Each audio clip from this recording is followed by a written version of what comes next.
Hello everyone, welcome to our Let's Play series of Sorcery. This is Colonel RPG as usual, and I'm very happy that it's just to join me today as we finally get to work with the beacons. Now the beacons, as you can see, and as you saw last episode, if you remember it, or if you didn't miss it, the beacons illuminate the path with a past. Kinda. I don't know. It's two worlds that intertwine together, and from what I can tell, it is the past and the future, or the present rather. In between episodes, I've looked online to try and figure out if this game has a time limit. Not very kindly said in the comments that each game has its own pace. Well, while that doesn't really tell me anything, and thank you for not spoiling anything for me, I was also careful to not get spoiled while looking online, so I don't know if there's a time limit. That said, I found something very interesting that we're not gonna find in this game. Something very interesting about the third part of Sorcery. Apparently there's a secret handing that requires you, apparently, to get all the serpents without using any beacons. And the way I saw it written, and I only saw it in a phrase, it kinda tells me that the game allows us to finish it without getting all the serpents, which is probably going to be what happens. Now, I had a lot of fun getting all the things, all the spell lines in the previous game. I don't know how the game is going to do, if it's going to allow me to go back in time like the second game or whatever. If it does, maybe I'll do like the first one. If it doesn't, I'm not going to rewind, I'm just going to go with it, because we screwed up royally in the first game already, so it's okay. Getting a screw up in the first one, a good one, the second one, a screw up in the third one, and on the last, we'll see how it goes. Now, that ending we're not going to get, but apparently that tells me that you can get the serpents without using the beacons, but we're still going to use them as much as possible, because it's pretty cool to go into the past. Now, let's see. Last episode we found a large stone totem that apparently appeared out of nowhere. Of course, the river as well, and you can hear the river right now. If I shut up for a little bit. So let's look at the totem and see what that is. The totem depicts a short, toothy creature with no hair, and with several ringed earrings in one lobe, but not a god. Oh, not a god, but a god or goddess's helper creature. The type that steals through your window to murder you, should the powers above dictate it. It leers at you with two wide eyes above pursed lips. We have a clue regarding lips, I think. The sleepless ram. Seek the one they call the sham. The sleepless ram. Could it be the eyes? Could it be something about sleep? Because, you know, we kind of figured that, you know, you don't care about where your lips are, where you sleep. The eyes are kind of important.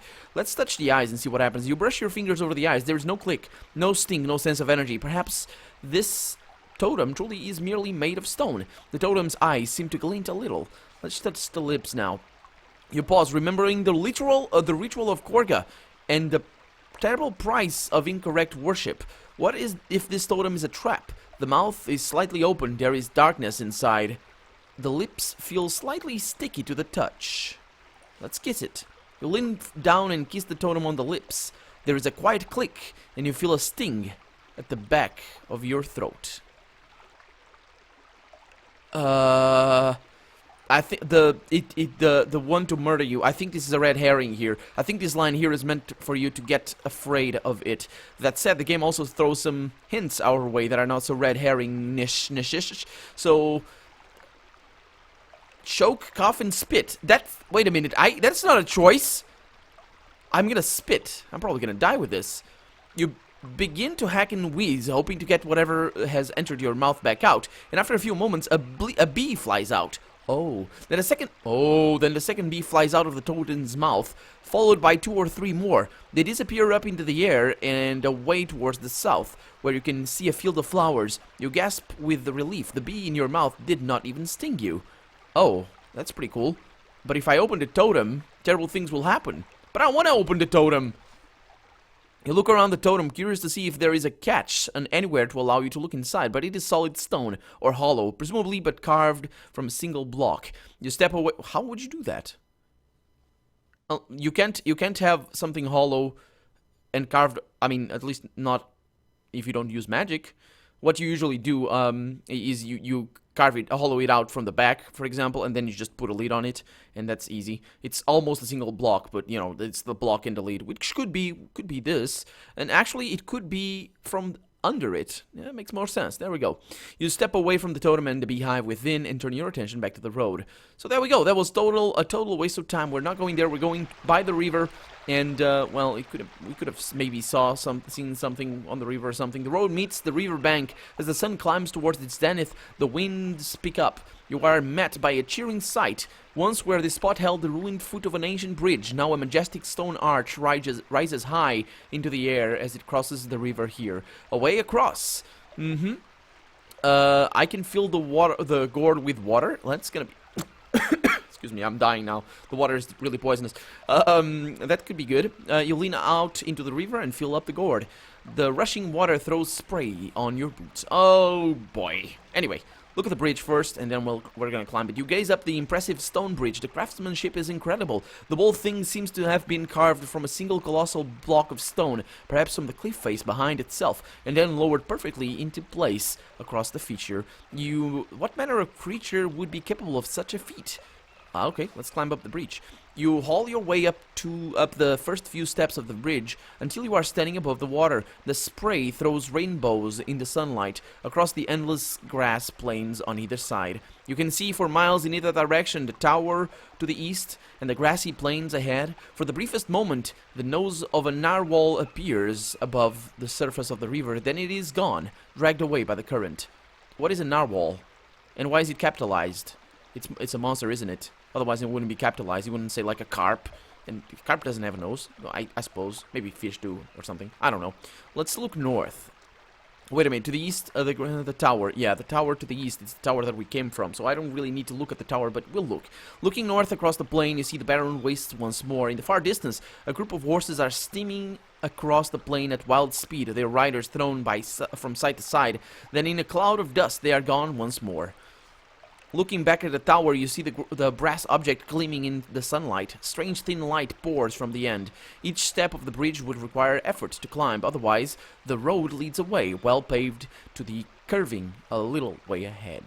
Or a little way east, that's the one right there. So here we go, we're still gonna be in the nice, past rather. The mid-afternoon heat floods the valley. You cross the bridge wary at each step that the ancient stones will collapse underneath you, but they hold firm. All the way across, you reach the far side. The grassy plains stretch away once more. Behind you, the river roars and screams. The mighty bridge leads back across the river from here. I'm not gonna stop to eat, because I don't need to. You waste no time, you must explore these fields further. And now we're gonna go into the terrible, terrible desolation of, actually, where's the... What? There was a... Oh, don't tell me. Don't tell me. There was a thing here, but it's broken. Oh no. Oh no. This is bad.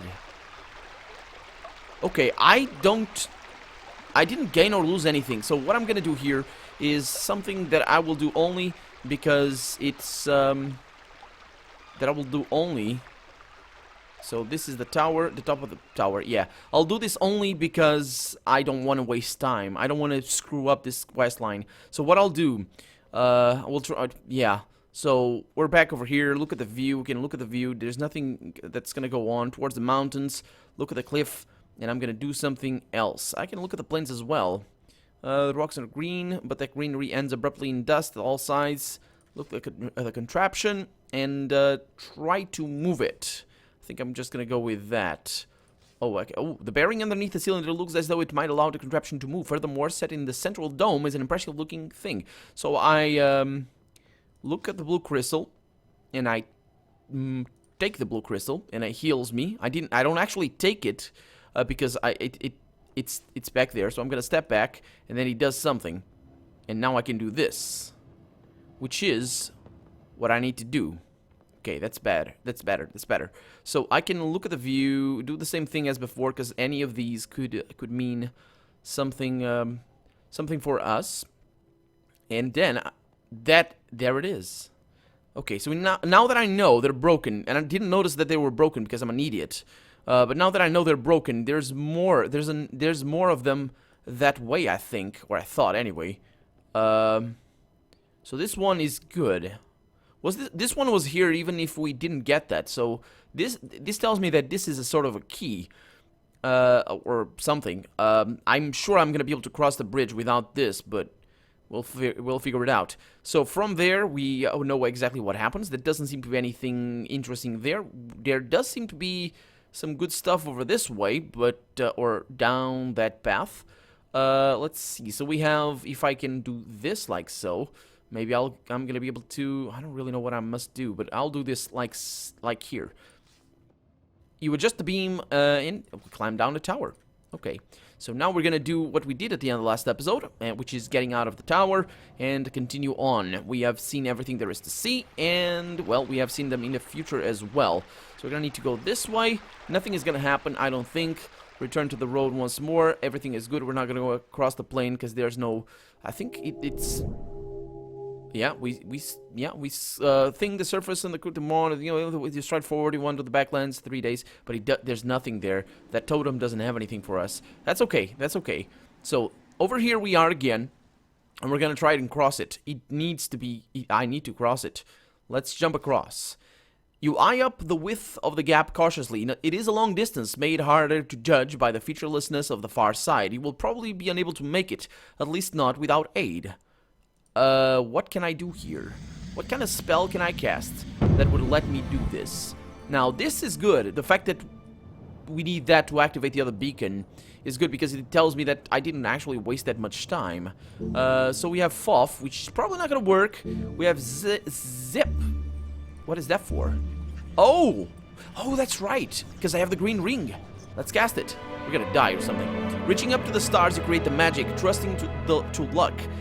Trusting to luck as the ring of green metal on your finger begins to gleam like a serpent's eye. You close your eyes as your body is wrenched away. A moment later, you reopen your eyes to find yourself on the other side of the fissure. And here we are. That was pretty good. That was awesome, actually. So, hi. Where do I need to go? Do I need to click you? I think so. The bleak plains stretch away once more behind you. Wind whistles through the fissure. I'm not going to cast a spell or do anything. Let's just move on. You waste no time and move on, which is what we did before. And over here, let's see. You continue across the endless plain, keeping your eyes and ears open for warnings of danger. The mid-afternoon heat floods the valley. The road is barely visible through the dust. A few scattered bones line the path. Let's look at the bones. You pick over a few bones. The thin femurs, or femurs, I guess that's how it's pronounced. Long arms, elven, most likely, or black elf. The wind has scoured them dry. You continue on your way, feeling the day's first rumblings of hunger in your stomach. That's okay, that's okay. So I am gonna go there. And then from there, I think this is already inside of the nice place. So I think I lit all the path up here, which is, I'm more concerned about this one over here. And then we go all the way across this place. And I think what I'm gonna do with this, I'm gonna light this thing up. Now we did. Oh, there's something over there. So I want to see also what that is. I don't remember seeing that. That's where the river exits, or that's where the river is born. And that, yeah, this river is born over here. And yeah, I suppose that's how it goes. So I didn't fill up my gourd with water. That's okay. Doesn't really matter. I should probably see a little bit of river right there, but I can't go there, I don't think. So, excuse me. So this beacon is probably going to lead this thing, or light that thing, and I'm more concerned that the fact that we didn't find the fire serpent, so I'm not really sure what's going to happen.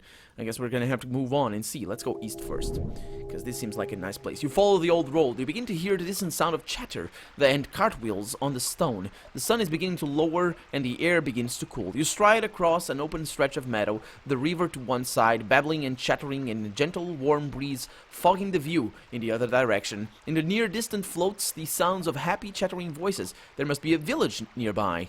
Yep, let's listen to the sound. And I hear the river as well. Can you hear that? It's faint, but it's there. You stop to listen to the carousing. Apparently that's a word. I didn't know that, but there we go. Learning every day. Trying to place which direction it is coming from, but with the winds tossing this and that way through the grass, it is hard to place. Okay. The sound of the river chatters around you. You march on, but I can't go to the river from here. That's a shame. That is a shame. Let's go off to the road and up here, because this is going to be important. Oh, look at this. This one has a thing. You leave the clear road and cut across the grassy field. The sun begins to dip, heading towards the horizon. You reach the base of the tower. There is a closed door in the wall to the southwest, rather. I'm gonna try the door. You try the door, but it is locked. But I have a key. Still, at least this tower has a door. Yes, indeed. You pull out the key you found inside the despair snake's body and try it in the door. Remarkably enough, it turns. The old door creaks open. Presumably, whoever last locked this door met a most unfortunate end some time ago. Slowly, the sun begins to make its way back down the sky. That's okay. We're not gonna sleep here, but probably that key wasn't that great, all things considered, because I could have just cast it up and that would be fine. You step through the tower door into the shadowy interior. Who knows how long it has been since anyone last set foot inside? Well, probably not very long, because this place is very new, or it should be, hopefully, because otherwise it means that more than 1,000 years ago this thing was built, because we're 1,000 years ago right now. The inside of the tower is cavernous and empty but for a stone staircase that spirals around the walls. Dark vines have grown up from the inside of the tower and form a thick matting across the ceiling. Let's search the room first. You search around the edges of the room but can make out very little in the near darkness. This tower is windowless and so lets in none of the daylight outside. Shh, can I cast sun? Please let me cast sun. Please let me cast sun. The S is right there. It's going for sun. Awesome. Okay, there we go. You weave the constellations into a pattern around you until the sun jewel starts to give off a magical white glow. The light brightens the gloomy interior. Let's look around. In the light of the jewel, you can see things a little more clearly, but nothing unusual jumps out. Okay, search the room. Instead of going through the hatch, you use the light to poke around the corners of the room. Well, it's a circular room. What corners could it have? I guess there's a staircase. You can always find corners. You find little of interest until you stumble over what appears to be an old traveling pack. You open the pack and are surprised to find the brand of the Analand leatherers inside the top flap. Digging inside, you find 3 stoppered vials. I like the purple one. I like it because it's my favorite color out of these ones anyway. So I'm gonna go with that one, but I don't really know what's gonna happen. You lift the purple vial and shake it in the lift. The liquid inside is thin, but shines slightly. You recognize it, of course. Blueberry. There we go. I remember. I knew I remembered seeing something purpley. You put it into your pack. An excellent find. What about the brown vial? It contains a thick oil that you do not recognize. Well, we need a spell for. I think there's a. Oh, actually, wait. Oil counters the water serpent. So I'm gonna need it. I'm gonna smell it first. You unstopper the vial. A heady, woody smell fills your nostrils. This is an essence of bark. A good thing you did not try to taste it. Yeah. Let's keep it. Essence of bark. I don't even know what that is for. You put the essence of bark into your pack alongside the purple vial. Now, I don't know if that's probably not for the water serpent. Let's examine the yellow vial. The yellow liquid is thin and sour looking. It's probably piss. The vial has a mark on it depicting a serpent. So it's serpent poison. Right? Let's keep it. You put the yellow vial into your pack. It is a poison, and so long as you are careful, may come in useful at some point. Then you close the pack, satisfied with what you have found. Apparently I'm gonna cut down the vines. You climb to the top of the stairs and hack at the dark vines that grow across the ceiling. They begin to drip a thick, oozing sap onto the floor of the tower.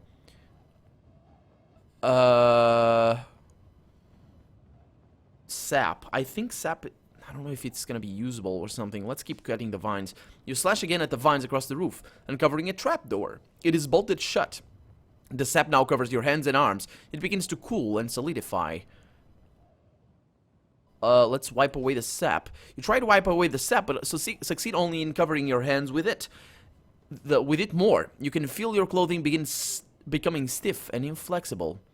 Well, I can always pray for Courga. You raise a prayer to your graceful god, but nothing seems to happen. Moving your arms is now difficult. You are turning into a statue. Oh no, Courga! Stop that! You open your arms wide to raise a spell, but before you can craft your magic, your arms set into position. Your magic... Oh, no. Your magic fizzles away around you. You are left like a statue, both arms raised above your head. You are now trapped stiff, covered by a solid casing. Then something, a breath of wind perhaps, makes you begin to rock on the spot. You are dangerously close to overbalancing over the edge. Over the stairs. I'm gonna break! That's Courga. I'm gonna keep rocking. Okay, throwing your weight to one side and then the other, you begin to tip and finally manage to overbalance, toppling off the staircase. Don't give me what is my fate. Yes! You tumble to the floor and the amber casing around your body shatters. You are free once more and we didn't get hurt. Thank you, Courga. Thank you so much. Oh boy, I think that was Courga. Probably the only way to save yourself would probably be to cast the spell as soon as possible without praying. Let's see, open the trapdoor. Enjoying your regained mobility, you hurry back up the stairs and once more, and pull the trapdoor bolt back. The hatch to the roof falls open, letting in a ray of sunshine. Now it is time to move on. You could go back out the plane or up to the top of the tower. What do you think I'm gonna do? Seriously, of course I'm gonna go up there. You push open the hatch and go through to be met by a strong wind. You stand atop a stone tower in the northern plains of Badubak. Set into the floor here is a bearing track on which a brass cylinder rests. A blue crystal is set into its length. On one side of the turret floor is a trapdoor, which is open. Yes, the trapdoor where I came from. Let's activate the beacon. It takes a moment of fiddling to find the correct place on the contraption to bring the beam to life, but once it does, it sweeps out the cylinder and across the land. Okay. Okay, so I am adjusting this again, and that's nothing up there, so we should be okay. I also want to look this way. Apparently, oh, that would be an interesting way of doing this. That could be an interesting way of doing this, actually. That would reactivate the bridge, and I could go back that way. And we have all of this for us if we need it, but I don't think we need it. That is the exit of the river, and this is the start of the river right there. That's why there is a hole right there. You can see the hole at the bottom left of the screen. So, yeah, that's why that is right there. I think everything is good. We're going to try. These stairs seem to be the same, so I'm going to try. Oh, yeah, I don't want to screw that up. I'm not going to be able to not screw that up. That's a shame. Can I not screw that up? Because I can zoom in or back, so it's kind of like, yeah. Well, we're gonna try this thing here, because that way, that is visible, and I have a few things on the other side, so hopefully things go well for me if I do this. Well, we'll find out. Let's see. I'm gonna zoom out and see how things go. Yeah, it works. It works very well. So this place is still in the past, or in the future, rather. So we should be totally fine for this particular moment in time. Let's see. You adjust the contraption's position and focus carefully, watching the lens shift and change under its light as you make your adjustments. Finally satisfied, you set the lantern into one of the crenellations of the turret and step back. Where the light touches you, you feel suddenly much better. Oh yeah, that's the blue crystal. I'm not gonna heal up because I don't need to. Let's look at the contraption and see. The cylinder is similar to the one you saw earlier. It's a little bit narrower and about a cubit longer. I don't know what a cubit is, but let's look across the plane. You turn around about on the spot, taking in the view in all directions. The fissure in the land now rushes with water, and where the light from the cylinder falls, all is bright and green. The effect makes your eyes water. Now, we did learn about a fissure near Lake Ilklala or something like that. I think that's a K. It's not an H. So yeah, I'm reading from my notes over here. So yeah, let's make a move. I'm not gonna touch the crystal because I don't think I need it. You clamber down through the trapdoor into the body of the tower, and let's go. Man, so each tower is protected by something. Maybe I should learn on what that is. I guess I'll remember. The inside of the tower is cavernous and empty. Let's get out. Yeah. Okay. So that was good progress. You step out into the sunlight at the base of the tower. You think back to the childhood stories of the forest of Snata as you walk. An old forest, but not ancient. A place of wild beasts and even wilder magic. Perhaps someone there can help. Or perhaps its inhabitants will only mean ill. Well, it depends on where I'm going right now. I'm going up here because I think I want to go that way, and then I can backtrack this way and get that village or farmstead or whatever that is, and then from here I'm gonna go up these steps. And, actually, I probably should go there, shouldn't I? And then make my... Yeah, I'll probably go around this way, go there, and then go back here, and then... Yeah, that's the... Kariyama. This thing is completely destroyed in the future. So let's go over there, and we're gonna come back later. You walk for half an hour across the verdant grassland. The light from your sun jewels pulses twice and fades. The sun is now in the lowest quarter of the sky. Soon it will be dark. A clatter of wheels makes you turn your head. A cart is approaching, driven by a broad figure in a long cloak. Let's greet it. Or greet them. You step into the cart's path and raise a hand. The figure raises a fist in return. "Stranger," calls the figure. "Do you want blood?" "What manner of blood?" you call. "Oh." The cart driver booms a cheerful laugh. "All kinds," she throws her hood and waves towards the back of the cart. "I'm the butcher of Badubak. Steak of oliphant, blue hide of Sanatakat, Oh, yeah, Snatacat. Snatacat. Ribs of ghosts, your stomach rumbles at the thought. What do you fancy? Well, let's see. The driver gestures with a brandished cleaver to the back of her cart, from which a thin river of blood trickles. Let me see it. Of course, I have heard bad things about butchers in this game, so I'm not really sure. I probably should remember that story, but I don't remember. The Butcher of Badobak. This is not good. She doesn't look particularly friendly. She does, I mean, I don't know, it's a butcher. Let me see it, I say. Of course, she leaps up from the driving seat and pulls back the canopy on the side of the cart. The back is filled with row upon row of hung carcasses.